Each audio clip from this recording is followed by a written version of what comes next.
Fahendrena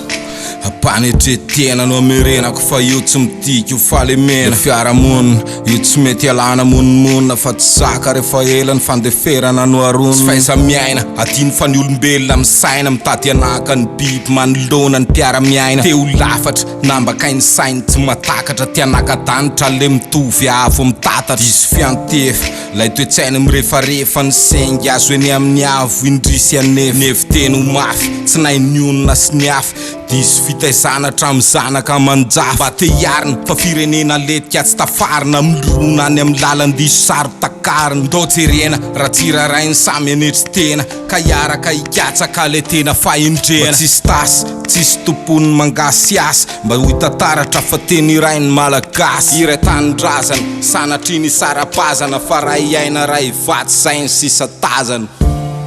fiaina nefa mampahory ady mafy tsy mety vita fahendrena tsy azo arina fa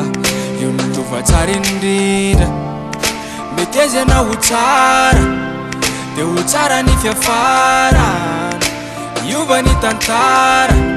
fa ny ao ambadika fiadanana mpiara-miaina ekeko nateraka tsy tovy saina fa raha mety dia alony soatoavina no tsaina te hirindra lasaina fa fitiny lehibe indrindra ka reno ary te samy anaraka gadina ny famindra ifampitsetra ifampitsinjo ny gasy rehetra tsy miandry fanjakana teo foana ny erisetra efa ao anaty le fahendrenao mirantiranty manome tsisy takalony tsisy miandrandra falifaty na mafiady fa manakasina tsaina ny fady samy nosorandreny menaka io tsy jalo mitady fahendrena mifadisony hafa ny tefena mba le marina ao anatiny hitsorona ho tangena ka eto riavany miantso atsika rehetra mba hiavana alala iara-iaina anatiny fifankatiavany fanosy hiakatra fa tsy krosy fiandriana pirenena tsisy anosiosy ka ifanampy fa tsisy mana ny ampy na lasaina fa raha tsy mekoaka te mana obisampy ekena fa sarotra ny mandala fahendrena fa mora raha ny tontolo raha manana ny jerena